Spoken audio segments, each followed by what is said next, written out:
never know if it could change your life. Take a chance, you're neither wrong or right.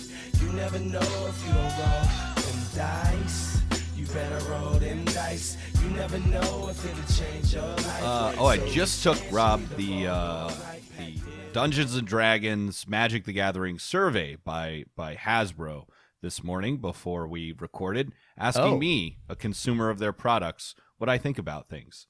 And what do you think about things, Matt? What are your thoughts on products and services provided by Hasbro and Wizards of the Coast? I love satisfying my wants and needs by consuming goods and services. It's one of my favorite things to do.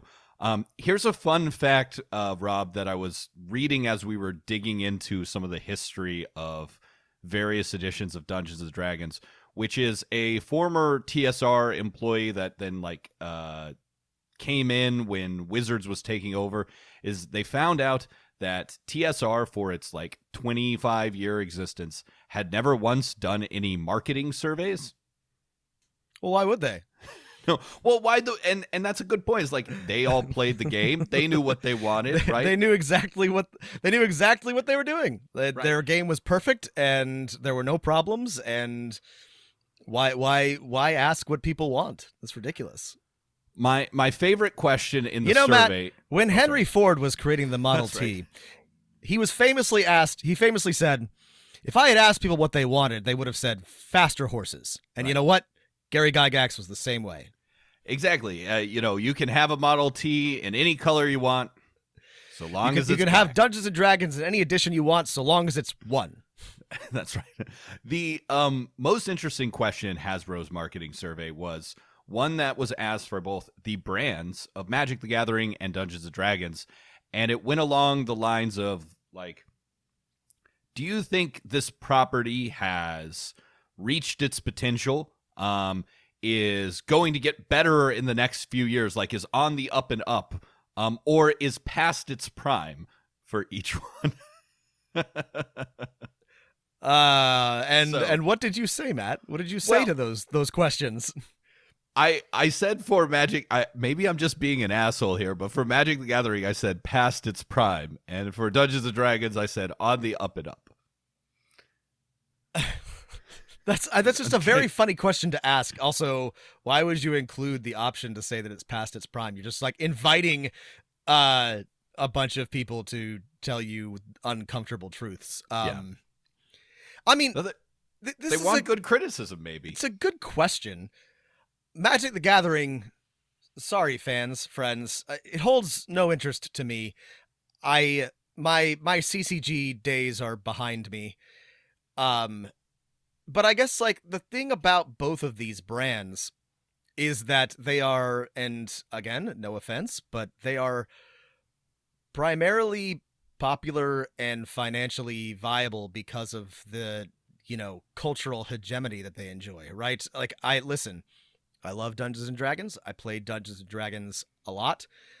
In a free market with no, if you presented a totally, random population of people who have never heard of any game ever with D&D and Powered by the Apocalypse and Savage Worlds and, just give them 10 and we're play this and find which one you like. Does anyone really believe that those people would always choose just based on the system alone Dungeons and Dragons, or they would choose it 90% of the time, which represents its market share? I do not think so. And same for Magic the Gathering. There are many better collectible card games, but they lack just sort of the marketing, the popularity, the whatever that MTG has. And that's neither, good nor bad. I play D&D because I like having access to lots of stuff. But, it's not about the brand, except that the brand is unstoppable.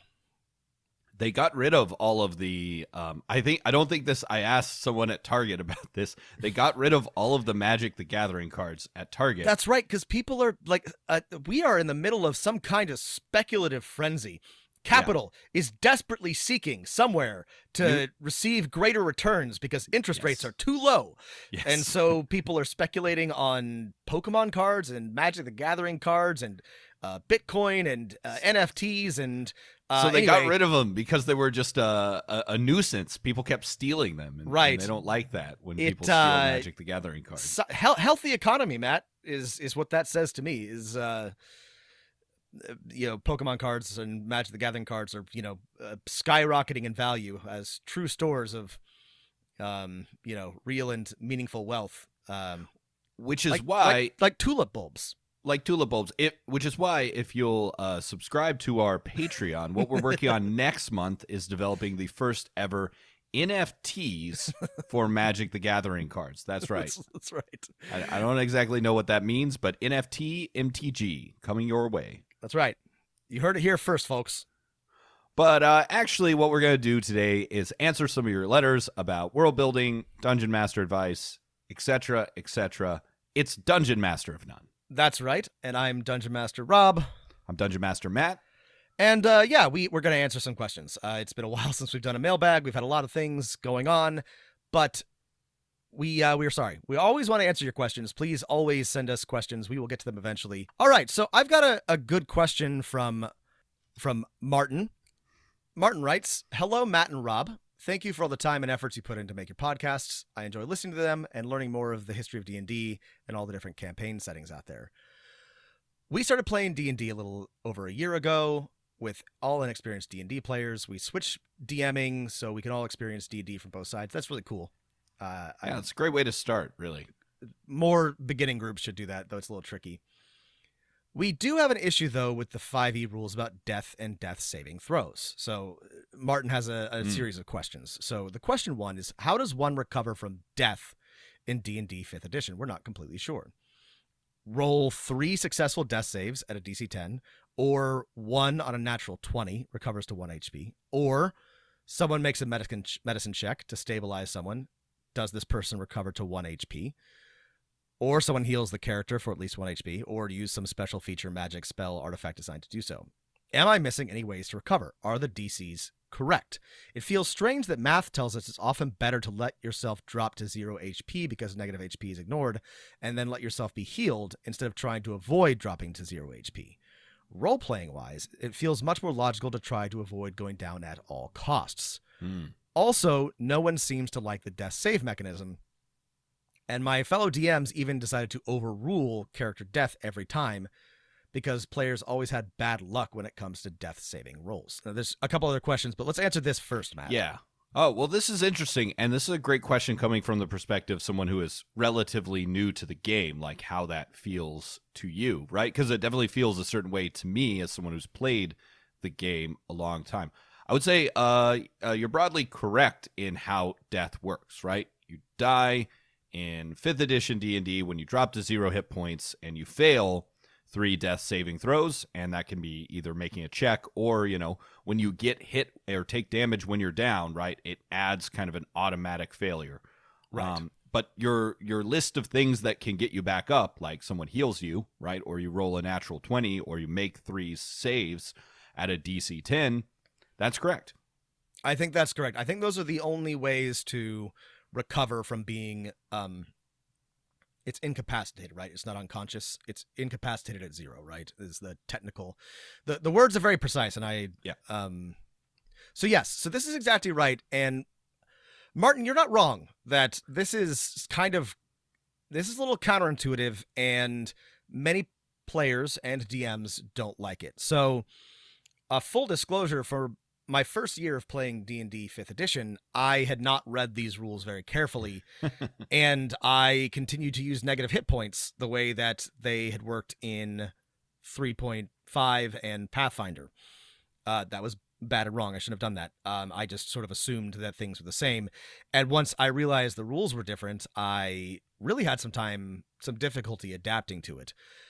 So there are a couple of schools of thought about this.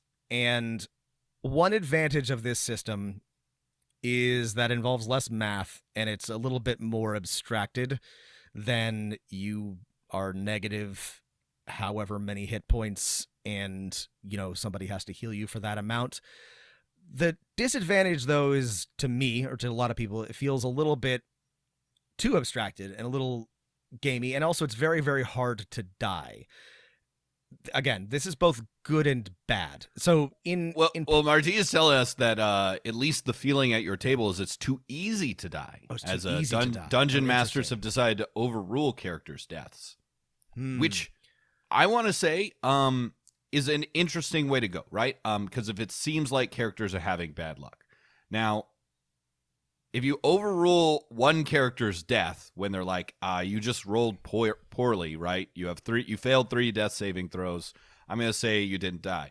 That's you want to be careful with that, because are you going to do that for everyone, right? Right. Well, you pretty much have to do it for everyone once you've done it for one person. So this is interesting, and it makes me wonder about Martin's campaign. It's not good or bad. I don't think I have ever had players leave someone down for more than a round. Like, usually there's enough healing potions or something else. Oh, this is technically included in your list of things, Martin, but you can also pour a potion in somebody's mouth. That's right. A way that's healing. So usually when this happens in my games, somebody will make a priority of getting that person up. And now, in theory, if there's a bunch of AoEs flying around, or if one enemy really wants to make somebody dead, this happened in a Critical Role campaign very dramatically, players can die, but it takes at least 2 attacks or 3 attacks or several saved throws for somebody to actually die. And 3 rounds of combat is a long time in game. So the actual, usually people think that the death is too hard, or it's too difficult to die. But if the feeling, at least through play at your table, is it's too easy to die, right? Then you can absolutely maybe come up with a house rule for your table, right? Of when you fall unconscious, right, you have to fail 5 death saving throws or something like that, right? Because we don't want players to die. One other thing I want to point out is Martin says, someone makes a medicine check to stabilize someone. Does this person recover to 1 HP? And the answer is no, right? There is one tricky thing about these rules is that you can be stable but not regain a hit point. So there are basically 3 outcomes that can happen to you when you're unconscious and making death saving throws. You can die, you can become stable, which means you stay at 0 HP, but you don't have to make any more death saving throws. This happens when someone does a medicine check on you. Or you can basically roll a natural 20 and start at 1 hit point. Or, a similar thing happens when you're healed. The last thing I want to point out about this first set of questions is it does seem like it makes the incentive to drop to 0 because that soaks your wounds. And I'd say, yeah, I guess that's true. But remember, the potential loss of a turn is going to be way more impactful on a fight or a dramatic scene than the extra hit points, right? I mean, one issue about that is, you can just soak an enormous hit and drop to 0, and there's not a huge disincentive to do that. But other than the massive instant death rules, which I guess is the one thing that does count that you do have negative hit points for. Right? You have negative hit points, but only in this one case. The instant death rules. Well, let's talk about massive damage in a second. So This brings me to, it's a good point, but let's get to Martine's next question. Has death always worked this way in D&D, and how do other editions handle death and death saving throws? For now, we have agreed that death should not be decided by the dice, but by the quest monsters at hand. So now if you drop to 0 HP, you're just down for the rest of combat. After combat, you will automatically recover to 1 HP if your party won. Only high-level spells, potions, and special items can be used to recover a character. DM's discretion. I like this. And I think this is a perfectly good narrative way to deal with death in combat or going down in combat. Previous editions, as we mentioned, had you drop to negative hit points and be unconscious. Even earlier editions, if you ran out of hit points, you were dead. Simple as that. No, death has not always worked this way.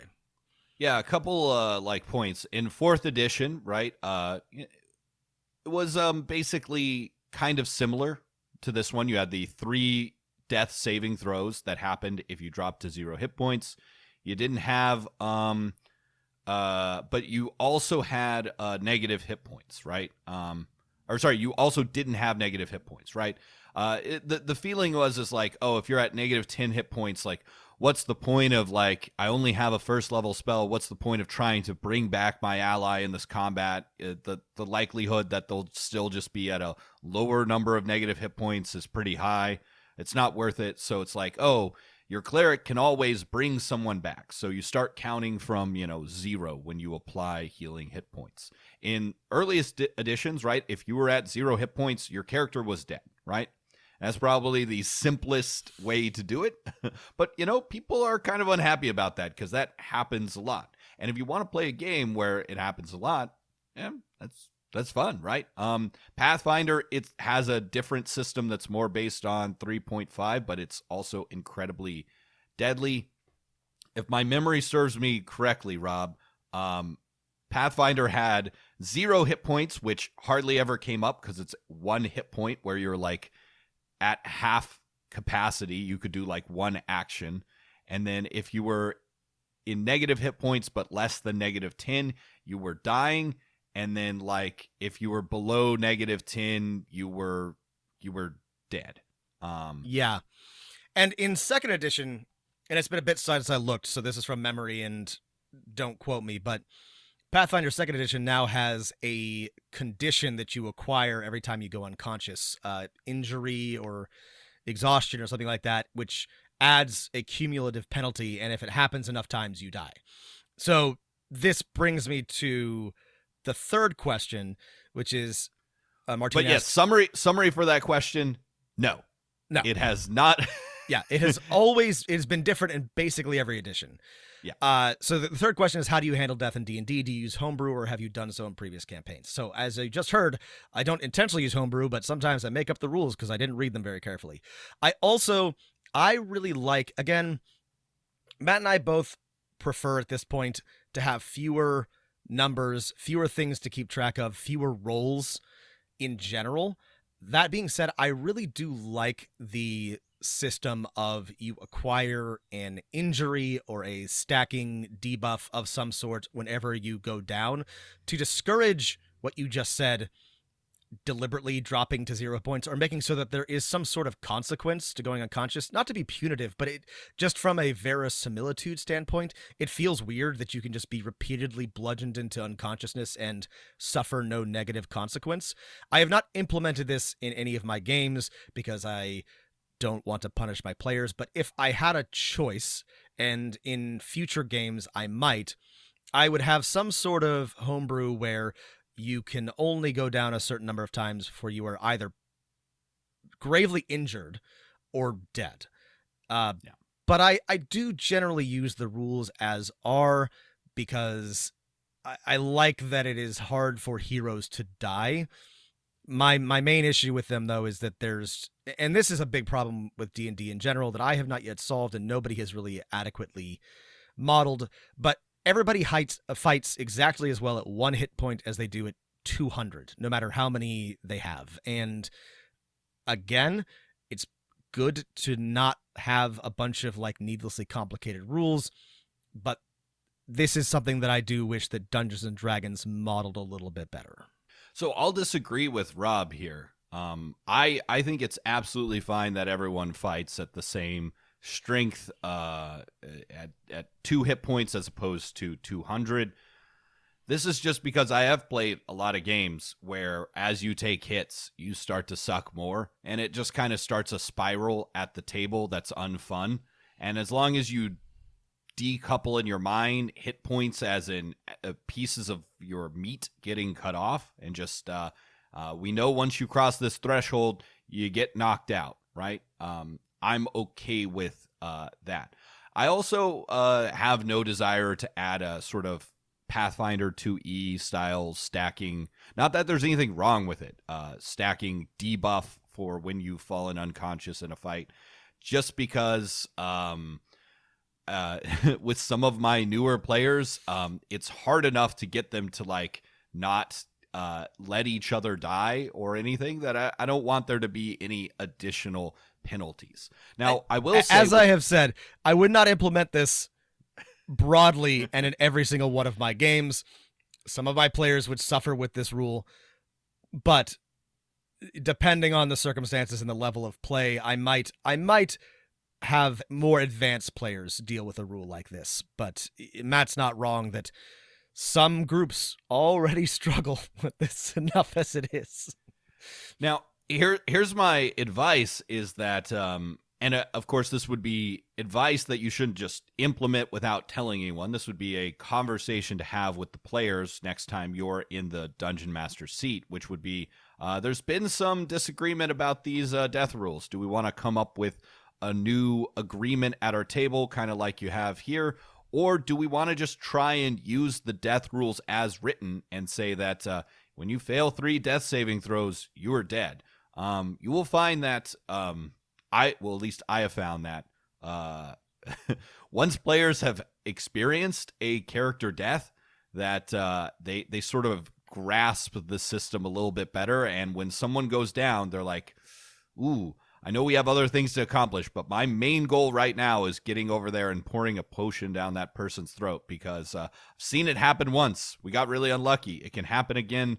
I don't want my friend to die. Yeah, thanks, Martin. This is actually a really good series of questions. We've talked about death in D&D before, but I don't know that we've gone into detail about how previous editions did it, and I think we've talked a little bit about how the death rules work, but not maybe as much as we should. So this is a good question. And there are some, like with so many things about 5th edition, the current system is good. There are some issues with it that other people have taken a crack at fixing, and we have taken a crack at fixing others. There's some interesting homebrew solutions to this. I like yours, to be honest. I like what your group has done. I think that if it works out in play, especially, that this is a good way to handle player death or unconsciousness. You know, I often, not to get off track, but like the great thing about narrative solutions is that they're often more satisfying. The problem with narrative solutions is that it places additional pressure on the dungeon master or game master to adjudicate and make fair and consistent decisions. So this is not a problem with your game or with any game in general, but it is one of the reasons why role-playing games have rules, partially. And if you have a terrific DM who can handle this and your players are willing to go along with it, then that's good.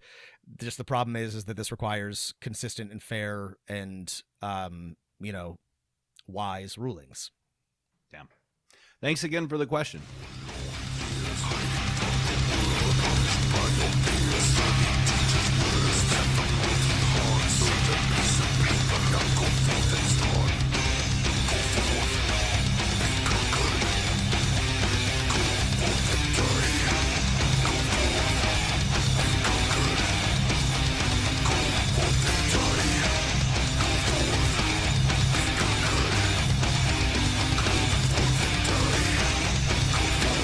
All right, here's a letter from David. Question for the podcast. How do you prefer to read through a published adventure?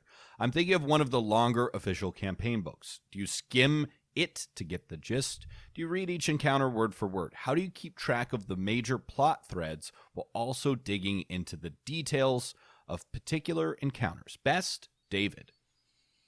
This is a good question.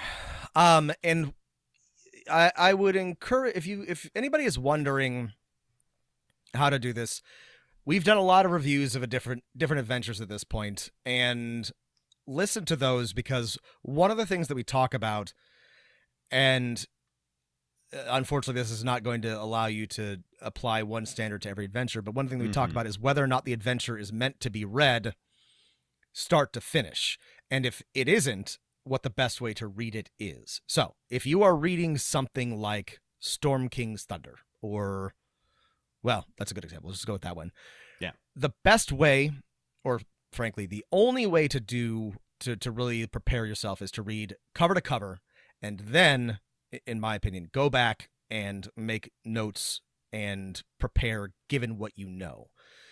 If it's something like well, if it's something like some of the more recent adventures, something like Icewind Dale, where there's Rime sort of the Frost Maiden, or even Curse of Strahd, you can jump around, and you should.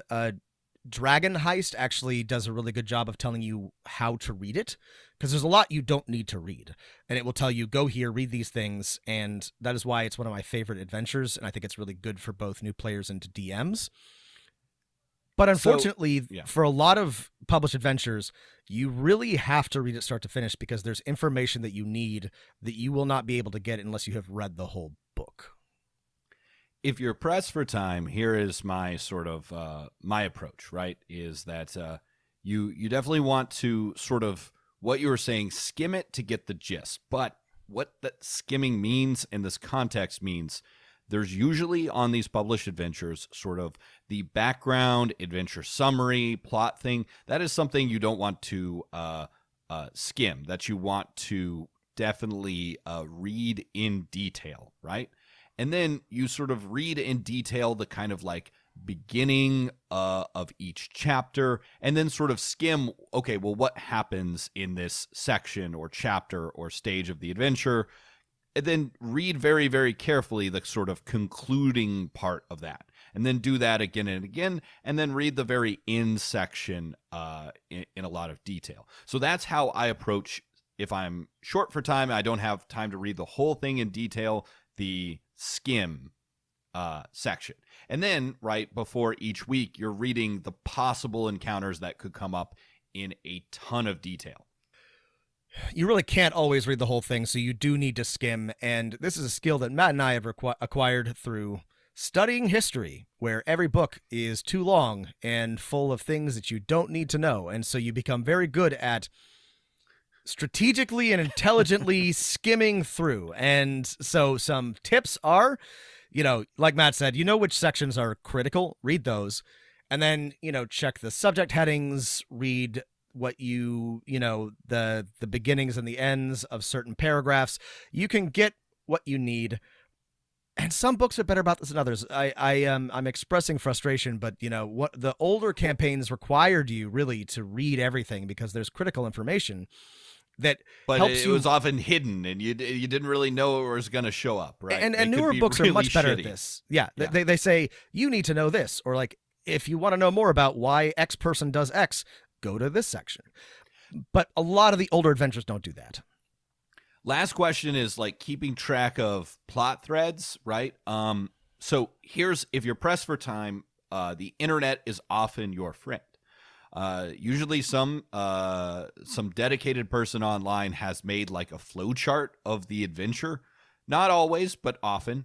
And then if they haven't, after that skim, if you can do your best to, I like flow charts for my adventure planning. If you could make one of your own sort of by your own hand of a published adventure, that will be super, super useful for you. You can tuck it in the back cover of the book. So that's how I keep track of the plot threads.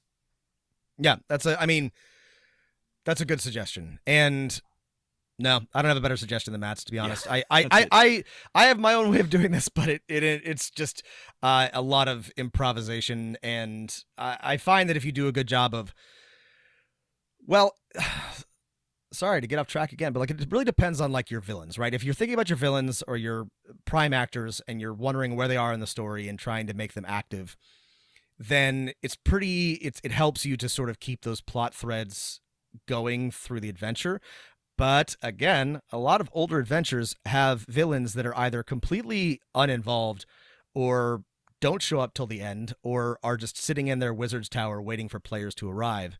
And so, if it's something like, again, Dragon Heist, and they are actively involved and the book gives you ways to demonstrate that they're actually involved, that's it makes it easier to keep those plot threads going. Okay, thanks again, David. All right, this one's from Brian. Brian writes, Aloha, DMs Matt and Rob. Aloha, Brian. Long-time listener, first-time emailer. I really enjoy and appreciate your show. I started showing up for the advice and stay for the jokes and commentary. Good, I'm glad somebody thinks they're funny. I either need to thank you or blame you for getting me interested in Call of Cthulhu.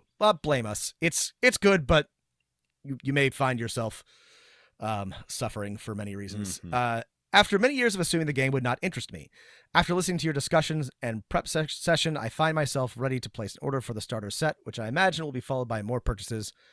Money that should probably go toward home renovation projects, artisanal coffee, settling that persistent psychic reading debt, or giving some money to public radio instead of changing the dial to bad radio whenever they have a pledge drive. Good list of things that I also spend money on, Brian. We love our tote bags. They're great for storing your rule books and dice bags. That's right. Anyway, a comment and a question. Comment. You mentioned the Lovecraft Country show recently. The book that served as a source was written by Matt Ruff. I have not seen the show, but read the book recently and thought it was excellent. If you have a chance to read it, I would love to hear your thoughts. Even though Matt is a white man, I thought the way he presented both the supernatural horrors the family confronts in the story and the real horrors of dealing with everyday racism and potential violence were very compelling. And the question is, I've recently become a huge Dungeon Crawl Classics fan, both for the system and the community. Have you ever played DCC and discussed it on the podcast? If not, I would love to hear some of your thoughts on DCC or Mutant Crawl Classics if you have played that version. Thank you again for the podcast. Your wisdom and humor helped me get through some long stretches of solitude. Literally, as I binged a lot of your older episodes during a 14-day quarantine period in a hotel room in Singapore at the start of the year. I'm glad we could help, Brian. Cheers, Brian. Great questions comment and question. Comments. So where do you want to start? Let's start with Lovecraft Country and Matt Ruff. So Brian, I have not read the book. It is sitting on my bookshelf, and I hope to get to it soon. I did watch the show, and if you liked the book, I would encourage you to watch it because, well, the show has some issues, and especially with the ending.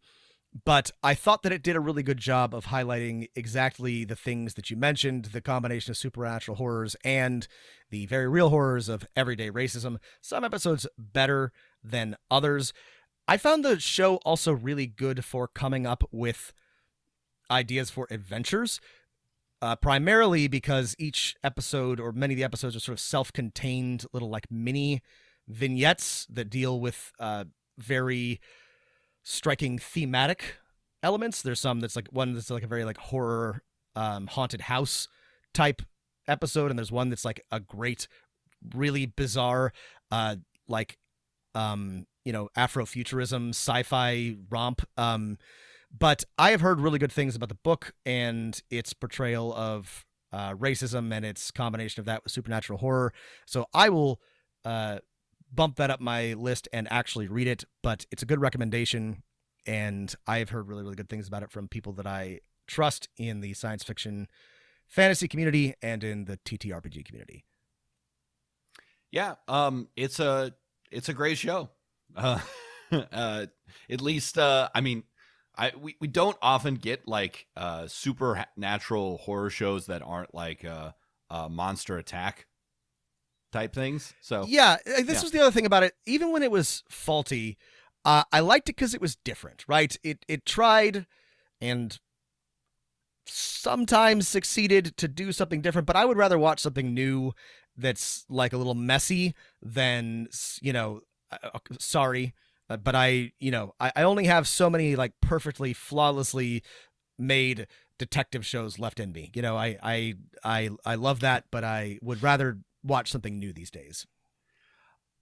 On to the question. I'm also a fairly big DCC or Dungeon Crawl Classics fan. So DCC, has its own sort of retro clone or OSR, old school Renaissance system that is like a simplified, much easier to use, basic or first edition, zeroth edition D&D rules. And if you're looking for an OSR system, my favorite is still Labyrinth Lord, but DCC, it's a fine system. What I really like about Dungeon Crawl Classics, Rob, is there are a ton of great adventures and modules for you to steal from that are published. And they tend to be on the just really good, like, wacky side. Players go into a dungeon and there's a cave made out of flesh and a bunch of mirrors that duplicate everyone, and a wizard that's building robots and stuff like that. It's really good stuff. And I think I would recommend, especially if you're like, I want a bunch of low-level adventures to start my players off on, is, Goodman Games, who makes the DCC adventures, has a couple of compilations. I think the first one's called The Adventure Begins. That's like 30 modules for like 0th, 1st, or 2nd level, right? And how many times have you wanted, Rob, just like, all right, we got to start a new campaign. I need some stuff for the 1st level. There's 30 things for like $20. It's really good. Yeah. Yeah. I mean, there's something about old school. It's like you can get more in less space, right? You can like, here's 4 pages and this is a whole adventure, right? Mm-hmm. Yeah. I've not had a chance to play it. I have looked at what's on offer, and it's great stuff. Yeah, there's a lot. Yeah. I mean, one of the things about OSR stuff is it should be, if you're not playing like Labyrinth Lord or DCC itself, it should be easy enough to convert to 5th edition, because you're like, this is one of those things. I'll look up it's the same thing that's in 5th edition. I'll just look up its stats in 5th edition, right? Maybe tone it down a little bit for 1st level characters. It also has lots of adventures that are kind of like grinder adventures. Have you heard of these, Rob? I have not. Okay, so this is the basic idea of a grinder adventure. Is like everyone rolls up X number of 0th level characters, and the ones who survive get to be the PCs, right? I have heard of these. Never mind. Yeah, that sounds like a lot of fun. I would also recommend one of my favorite modules that I have run is I think it's called Perils of the Purple Planet. And if that name doesn't tell you sort of the gist of a lot of DCC stuff, well, then there you go, right? So, a little bit of space opera, planet and sandal, sword and planet type stuff. Anyway, that one was a lot of fun too. Sandal and planet, sword and sandal and planet. No, I'm making sword, stuff sandal, up. planet. Sword, sandal, planet. No, I love it. Yeah, yeah. Perils of the Purple Planet. Yeah, that was a lot of fun. But yeah, I would say if you're interested in like, I want a bunch of kind of wacky, old school adventures to try out. Pick up one of their compilations of like low level modules, and just read through them. I think it's there's just always stuff you can steal from these kind of modules. You're like, this room would be perfect here. Thank you so much for the question, Brian, and thanks for listening.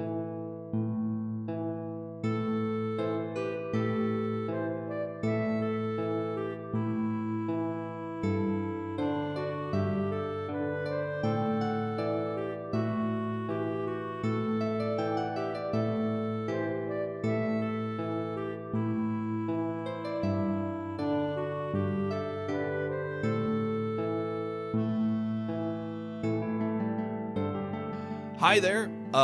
This is Georgina, and I'm attempting to build a new campaign setting. I'm mostly writing this to publish it eventually, more than me to DM in, and also as a creative outlet to help with the hellscape that is this year. Anyway, the reason I want to get in touch is that you guys have obviously read a lot of campaign setting guides and homebrewed your own worlds a lot. What are the things that you think you need or really want from a setting guide? And if you were creating one, what would you leave up to the DM? I ask because your podcasts about world building are great and inspirational, but by design, you're talking about homebrewing for your own campaign, not a setting guide. So I guess I want to make sure I'm focusing my efforts in the right places. Thanks, and keep up what you're doing, Georgina. This is a good question. Mm-hmm, because I'm also one of the things that we're working on for our Patreon, and also just in general, I'm working on, is I really want to condense this is both to motivate myself, but also to revisit is condense one of my older homebrew settings, Thunder on the Steppe, into a brief campaign guide, campaign setting, campaign Bible, and then produce other materials, but have it down to a few pages so that I can present that or share that. And there are varying approaches to this. Valorane is that's 5 pages, 10 pages, something like that. And that's got everything. That's a perfect example of a tight, comprehensive campaign setting. You could do more, you could do less, but I when I think about what I want to put in my campaign, or campaign Bible, that's my sort of guiding star. And the interesting thing about that one is it's all you would need as long as you have all of the adventure quests, locations, other NPCs mapped out in your own notes in your own brain. So like that's what I would prepare if it was just for me, right? Right. So to be clear, that's the bare minimum, and it still asks a lot of DMs. The other, on the other side, right? The other side is you know what we're gonna say here is Eberron, right? Is every Eberron book is perfect and beautiful and has no flaws and not you, Forge of War. Yeah, with one major exception. But the thing is, they're long, right? And so depending on whether or not you want to produce that much material, that's one thing. But the Eberron books are perfect. They're well organized. They have enough detail, but not too much detail. And what Keith Baker's so good at is he gives you exactly enough to work with and leaves you enough to get excited about and build your own stories from. So these all include detailed information on regions, settings, characters, magic items, spells, etc., and not too much of everything. So right. This is a really unhelpful answer, Georgina, because really it's as much as you want. No, I think it is helpful in that a good campaign setting published for other people asks a lot of questions, a lot of interesting questions that are all coherent within the campaign setting, but doesn't always give you very many answers, right?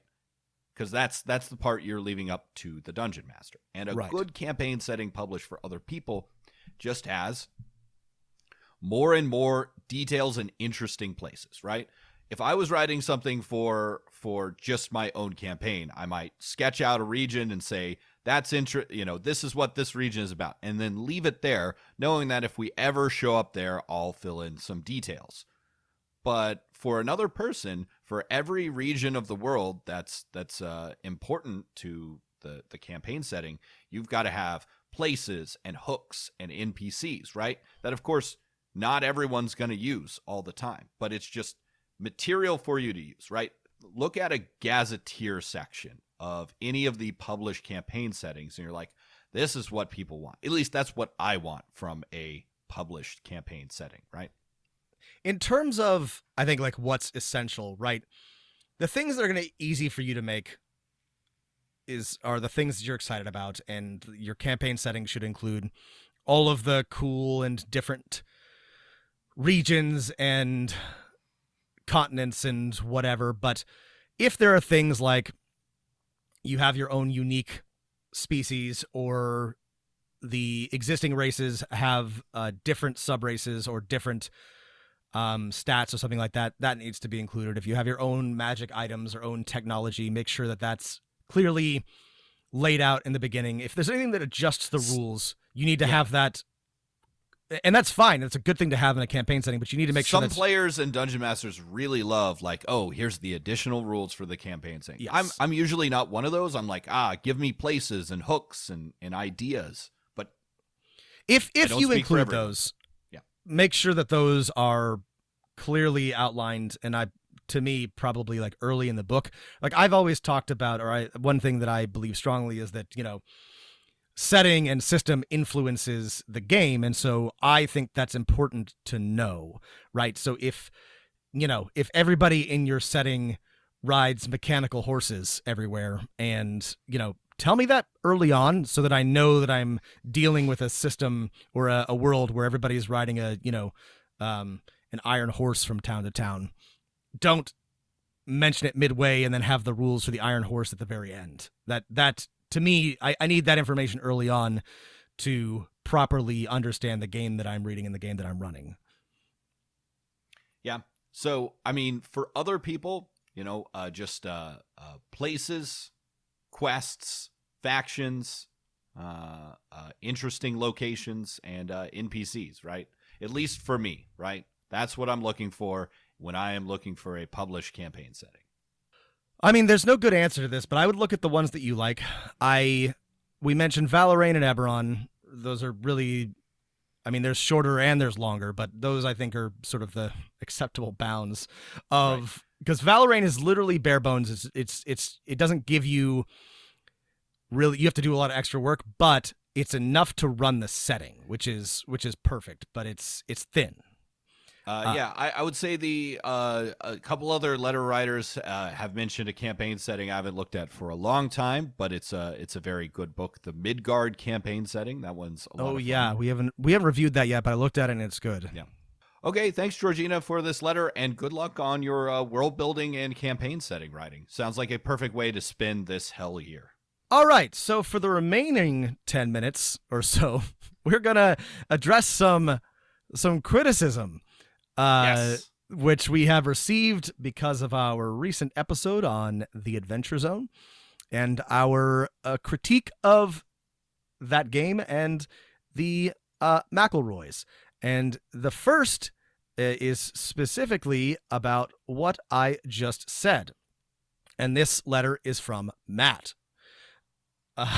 And Matt says, I found your podcast because somebody posted episode 163 on the TAZ subreddit.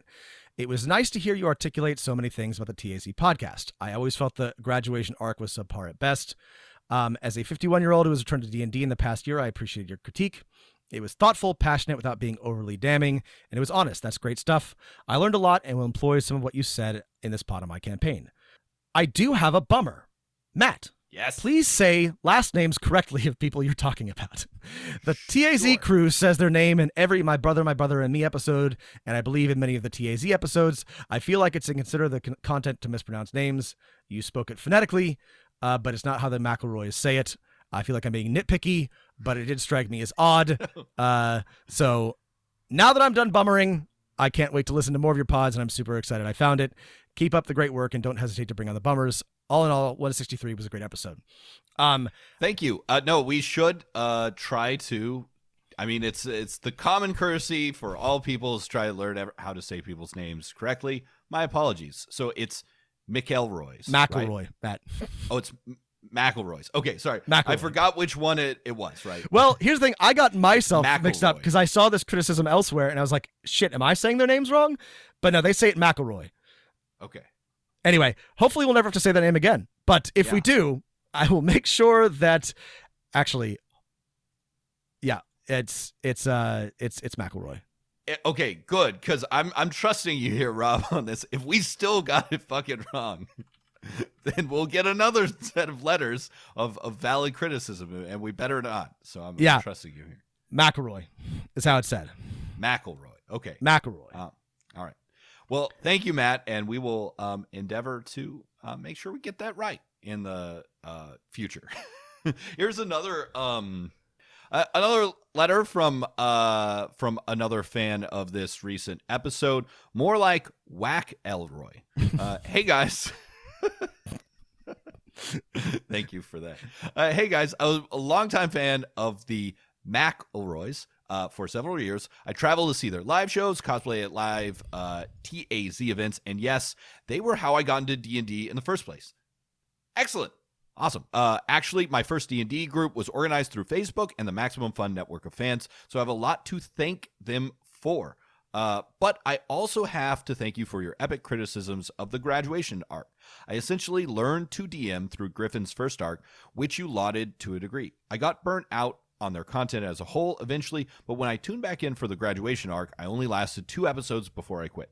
I'd become a DM myself by that time, and through rampant DM resources I sought out, such as your podcast, I learned a tremendous amount before I began running games. To be fair, I think I'm guilty of many of Travis's missteps, as many folks are.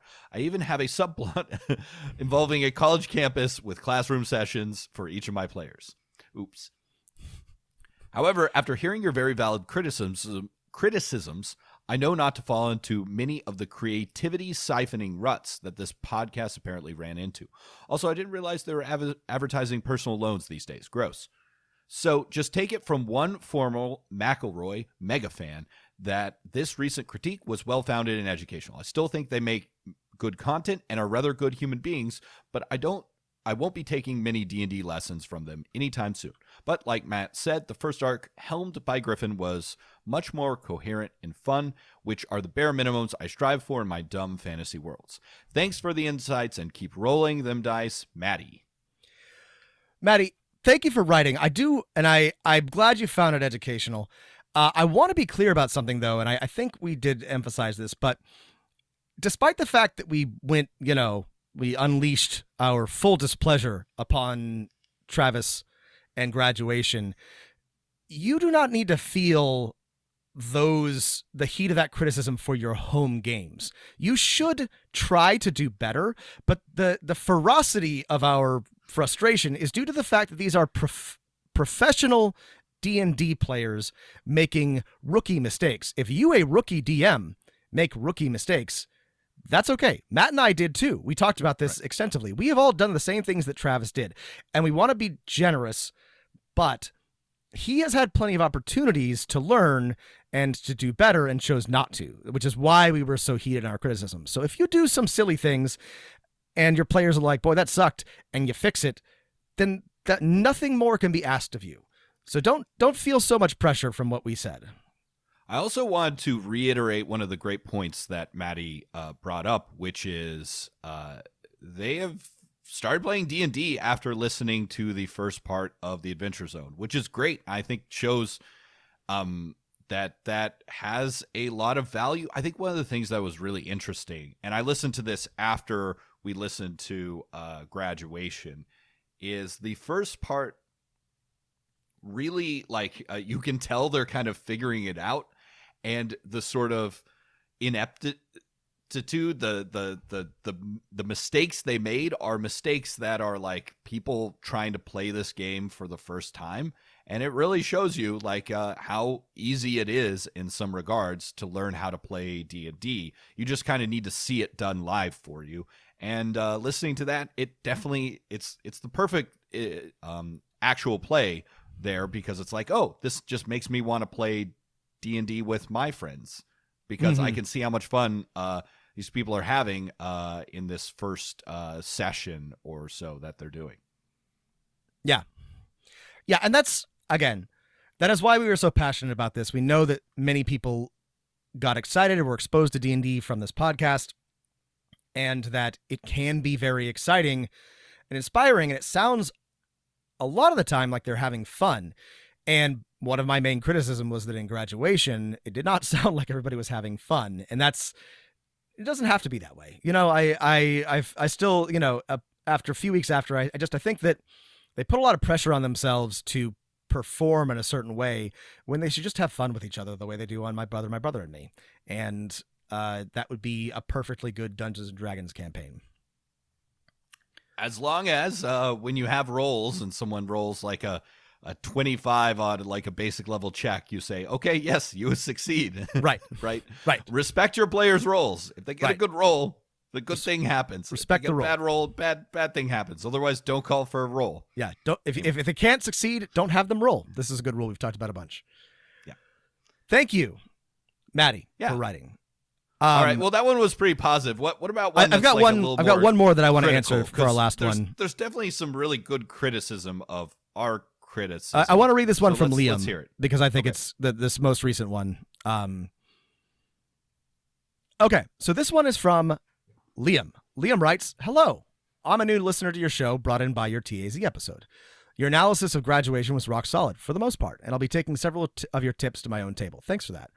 Because I'm a fucking pedant, we love that. We love pedants. You are welcome. You are in good company, Liam.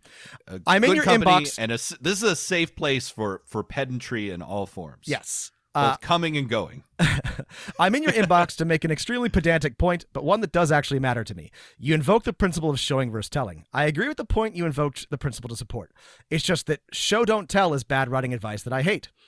It's true that there is nothing wrong with Graduation's core conceit, and it's true that Travis drove whatever potential it had into the ground by failing to dramatize anything about the world. I also concede that show don't tell is often used as a shorthand to introduce pretty complex storytelling methods to people that don't have the language to understand what they're doing yet. When you said show don't tell in your podcast, I understood you to mean that Travis failed to use the elements of his world as fuel for collaborative drama, which is the core reason that Graduation failed to have any drama whatsoever. Again, that's true, and it's a great point. But applying show don't tell as a general rule eliminates all kinds of great possibilities. Friends at the Table has a great example in episode 7 of, and I don't know how to say this, so I'm going to guess, Sung Fiel, where the party decides to kill a pale magistrate. Because they'd already told the audience exactly what pale magistrates are and what they represent, who decides what justice is? Unfortunately, it's the person holding the gun. The audience gets to feel the full weight of that choice immediately. It's good. It works because they told rather than showing. Anyway, otherwise I enjoyed the episode. Look forward to tuning into your actual play. Best, Liam. Liam, this is a really good point. Thank you for writing. I think it's a great point. And here's one of the things about like dungeon master advice in general is I think Rob and I try and come up with general applicable things, but almost would you agree with this, Rob? Almost nothing that you can say as dungeon master advice is universally applicable. Yeah, and I think think we that's need to mention absolutely that more. True. Right? And DMing is a lot like writing, in which that you must know the rules so that you can break them intelligently. And show don't tell is a good example of this. So Liam's correct that this is advice that is often leveled at writers that is misunderstood. And it's because new writers, much like new DMs, have a bad habit of leaning on wordy, boring exposition rather than just demonstrating through drama or action the thing that they want to demonstrate. That being said, Liam's also 100% correct that there are times when it is just good and excellent writing or DMing to tell people what's happening, both from like a drama standpoint and from just structuring the adventure or the narrative. So I'm glad that Liam wrote to us about this because because if you took our advice from that podcast, like, and because we didn't have these caveats, you might think, oh, everything has to be shown. Well, one of the things that you often just need to tell your players is you need to tell them all the information they need to know for what's going on so that they can make a choice that they feel the consequences of, that they know the stakes of, right? And right. That goes, we need to add that caveat, nuance. Well, and the example that we used to our advice, right? When 5 minutes into the podcast, 10 minutes, Travis explains the entire structure of the villains and heroes and the guild. That just robbed it of all interest. But there may have been a place for that further down the road after the players had spent some time dealing with heroes and villains. And then they like noticed that there were some like retired villains or heroes who had become teachers or whatever. And then they ask somebody for an explanation. And then that might be a good time for Travis to sort of fill in anything that they had not sort of intuited on their own. Mm-hmm. Sometimes this happens to me a lot, is that I let my players discover things, but then they're missing critical information. And so they just ask somebody, or they just do a knowledge check. And that's a good time for me to exactly this, tell, hopefully in a way that fits with the narrative. They're learning it from an NPC or they're reading it in a relevant book. And so it feels like it's part of the story. But there is a time and a place for telling, both just from presenting that information and in a way that can be dramatic and serve the story. So this is a good point. If you didn't know that there are important caveats here, you might think that you should never tell your players anything. And that will not work that barely works for storytelling if you're like an expert writer, and it does not work for Dungeons and Dragons. You are going to have to just tell them things sometimes. So that is a important like exception to this rule. Right. And if my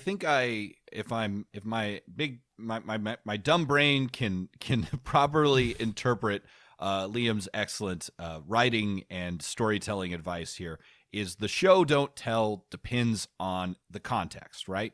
How are you using this to create, as Liam says, fuel for collaborative drama, right?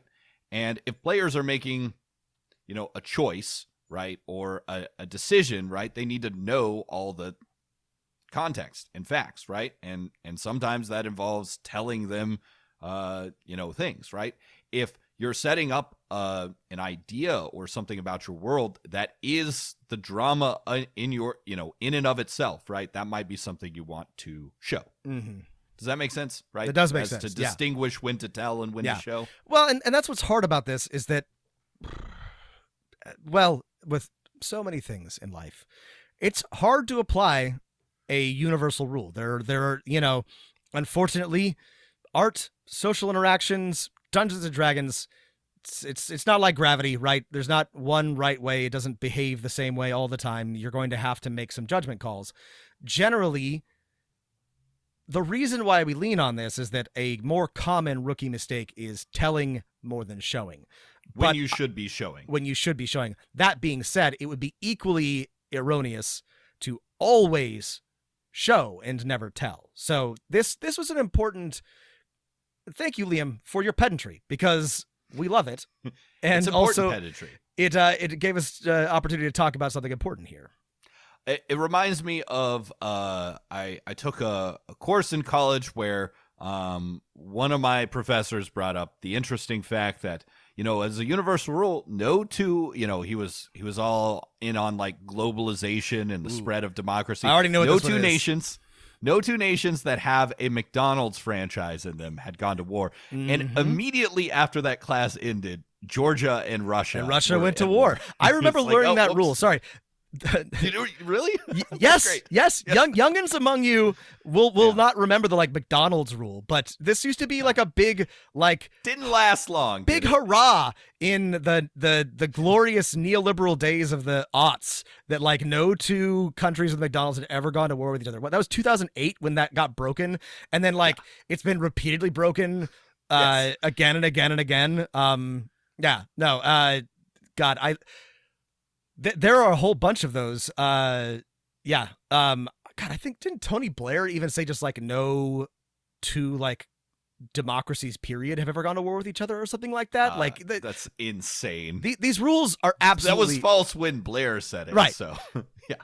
It's an important lesson about trying to make rules about human behavior that are universal, because no matter how hard you try to make it a safe thing for you to say, people just don't work like that.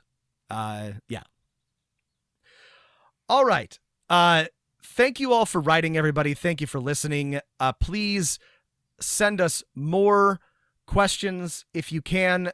Email us at dmofnone@gmail.com. Add us on Twitter at dmofnone. If you would like additional DM of None content, we now have a Patreon at patreon.com/dungeonmasterofnone. We currently have one bonus episode, several pieces of homebrew.